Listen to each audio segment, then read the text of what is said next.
কই আমাদের নির্বাচন কমিশন আগে যেমন শেখ হাসিনার সময় ছিল না, এর আগেও ছিল না, এখনও তাই নাই। এদের কোনো মেরুদণ্ড নাই, নিজস্বতা কিচ্ছু নাই। কিন্তু এটি ইলেকশন কমিশন ফাংশনিং করছে। এই নির্বাচন কমিশন তো একটি ঐতিহাসিক নির্বাচন করবে বা বাংলাদেশের একটা নতুন অধ্যায়ের মধ্যে আমরা প্রবেশ করব। শাহিদ ভাই, কোন ঐতিহাসিক বলছেন আপনি? ঐতিহাসিক চিফ ইলেকশন কমিশনারকে বা আমাদের চিফ অ্যাডভাইজার বলেছেন বাংলাদেশের ইতিহাসে একটা এমন একটা ইলেকশন উনি করবেন যে মানুষ মনে রাখবে। ঐতিহাসিক ভালো নির্বাচন কিভাবে ভালো হবে?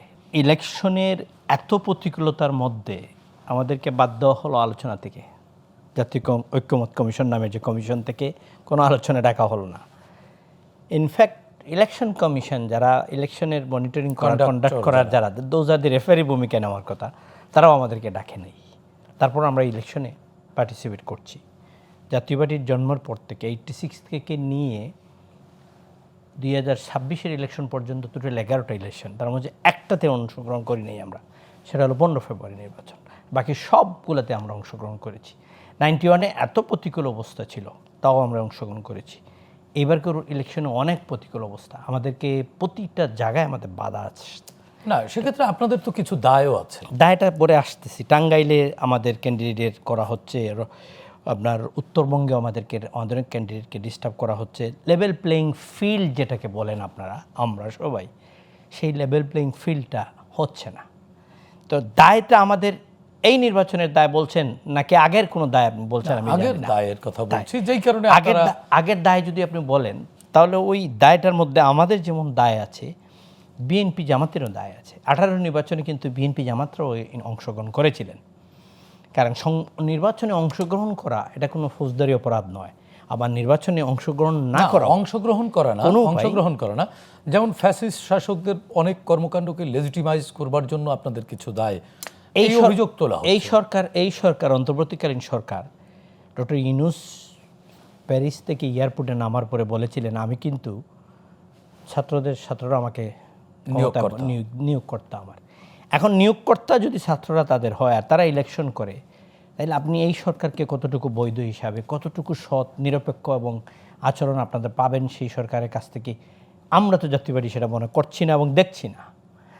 ইলেকশন কমিশনও দেখছি না।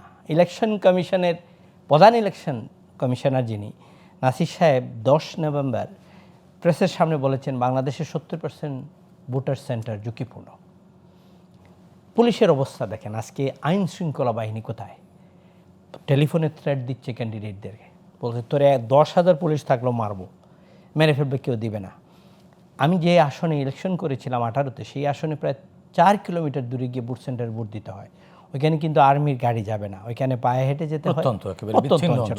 আপনি সেই জায়গাতে যখন দুইটা গ্রুপ এখন আছে, জামাতের জোট অ্যালায়েন্স অ্যান্ড বিএনপি, এই দুইটা অ্যালায়েন্স ছাড়া এখানে আর কারোর কিছু করার কোনো সুযোগ থাকবে না। যেখানে তাদের মানে ক্ষমতা থাকবে জামাতের, সেখানে তারা তাদেরটা করবে, যেখানে বিএনপিটা থাকবে সেখানে বিএনপিটা থাকবে।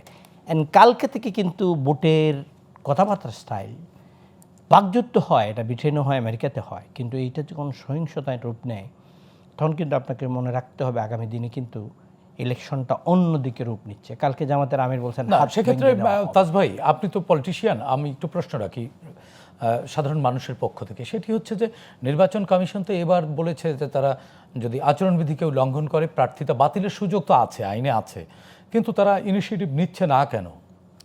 মেরুদণ্ড নেই, টিএন সেশন না। আপনি খুব প্রতিচর্যা একজন সাংবাদিক, যথেষ্ট নলেজ রাখেন, আপনার সাথে টকশো করি যখন, তখন আমি নিজে মনে করি যে আমি একজন সামনে আমার বসে আছে, অনেক কিছু জানে। আপনি জানেন ভারতের ইতিহাসের রাজনীতিতে কিন্তু ইলেকশনের সময় ফ্রি মত ডিস্ট্রিবিউশন করা হতো বিফোর 90s। লো কাস্ট যারা ছিল তাদেরকে টাকা দেওয়া হতো।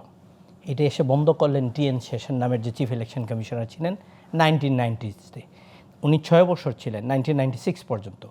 ওনাকে চিফ ইলেকশন কমিশনার হিসাবে সরানোর জন্য 3বার ইমপিচমেন্ট ট্রাই করা হয়েছে, কিন্তু সুপ্রিম কোর্ট আপহোল্ড করেছে প্রত্যেকটা ডিসিশন।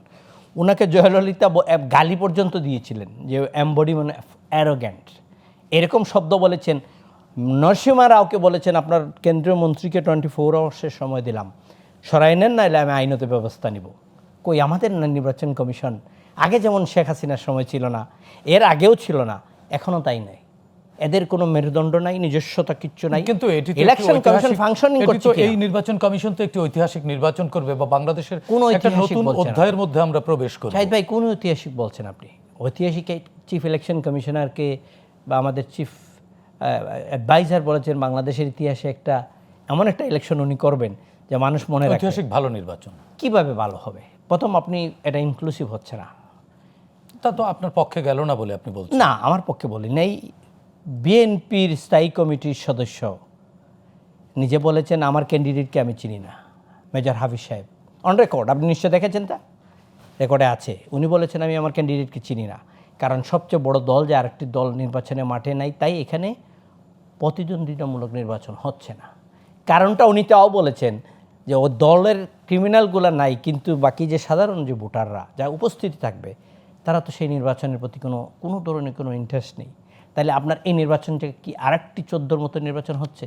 জাতীয় পার্টিকে হাত পা বেঁধে অবস্থা সাঁতার কাটতে নামাই দিচ্ছেন। কেন আপনাদের হাত পা বাঁধলো কে? আমাদেরকে লেভেল প্লেইং ফিল্ড দিচ্ছেন না। আপনার সাথে একবারও দেখা করতে পারে নাই, আপনি রেফারি, আপনাকে একবারও আপনাকে আমার মনের কথা, আমার দাবি, আমরা কোন ফেস করছি, কি কি চেষ্টা করেছিলেন নির্বাচন কমিশন? অনেকবার আমার দলের মহাসচিব পাটোয়ারি সাহেব অনেকবার নিজে গিয়েছেন, চিঠি দিয়েছেন, চেষ্টা করেছেন এটা বলার জন্য। জিএম কাদের সাহেব চেষ্টা করেছেন, কই না, তারা কর্ণপাত করা নাই, তারা দাবি। তাহলে তো এখানে আরেকটি প্রশ্নের জন্ম নেয় যে তাহলে আপনাদের নির্বাচন করতে কেন দেওয়া হলো?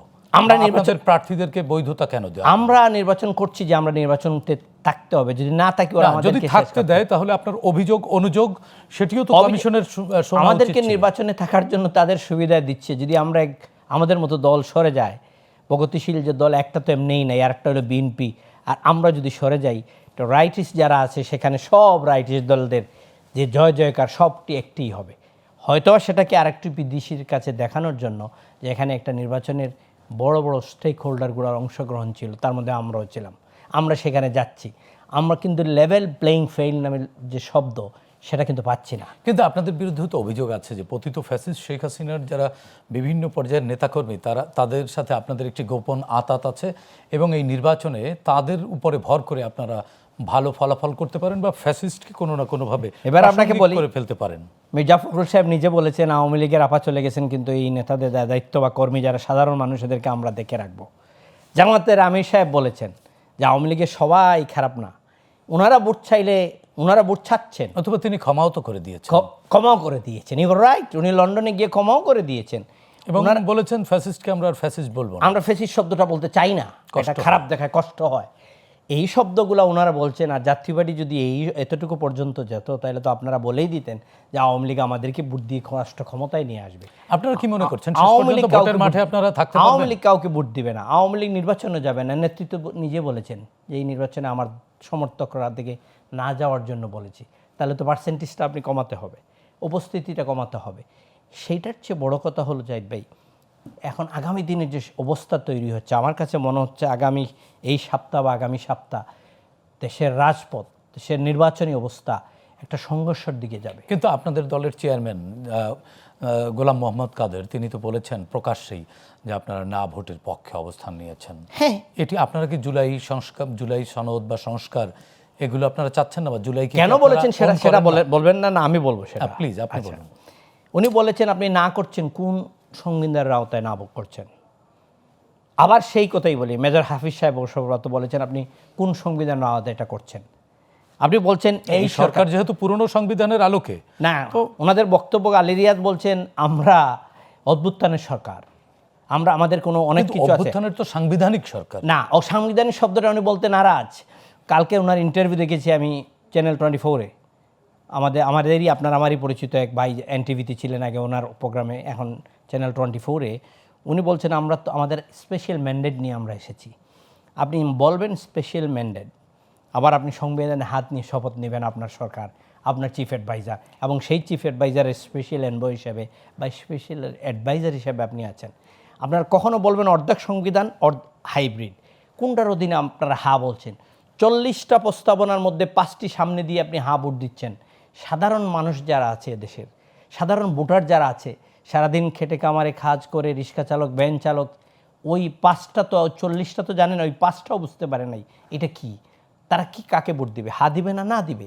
আবার আপনারা বলছেন যদি নাটে ভোট দেন তাহলে আপনি ফ্যাসিস্ট, তাহলে আমাকে নার অপশন আপনি রাখছেন কেন? না রাখছেন এই জন্যই তো যে যার ভালো লাগে না সে নাতে দিবে। আমি বলছি আপনারা যদি না জোর করে যদি নিতেও পারেন, যদি নিয়ে নেন তাহলে এই সংসদ এই নির্বাচনটাকে আপনারা হার মাধ্যমে চালাইতে পারবেন। আপনারা ম্যান্ডেট পেয়ে যাবেন, বলবেন যে আমাদের কাছে ম্যান্ডেট আছে, এখন আমরা এটাকে অভ্যুত্থানের সরকার হিসাবে আগামী দিনে চালিয়ে নিতে পারবো। জাতীয় পার্টি সেটার জন্য আমরা এটাতে বলছি না, আমরা এটাতে মনে করি এটা সামনে দিয়ে একটা ভবিষ্যতে সুন্দর চোখে দেখছি আমরা এটাকে, যেটা সংবিধান না। আপনারা কি মনে করছেন যে এই এখানে কোনো কনস্পিরেসি আছে বা কনস্পিরেসি হতে পারে? এই আমরা মনে করছি না, আমরা ধরে নিচ্ছি যে এদেশের মানুষও মনে করছে, আমরা রাজনৈতিক দল হিসাবে মনে করছি যে হার এই ক্যারেক্টারিস্টার মধ্যে মিলছে না। আপনি বলছেন একটা, করছেন আর একটা, তখন তো আমার মনে সন্দেহ এটা ঢুকবেই। সেই সন্দেহের মাঝেই আমরা বলছি যে এটা হানা বুটের যে ক্যারেক্টারিস্টটা আছে সাধারণ মানুষ বুঝতে পারছে না।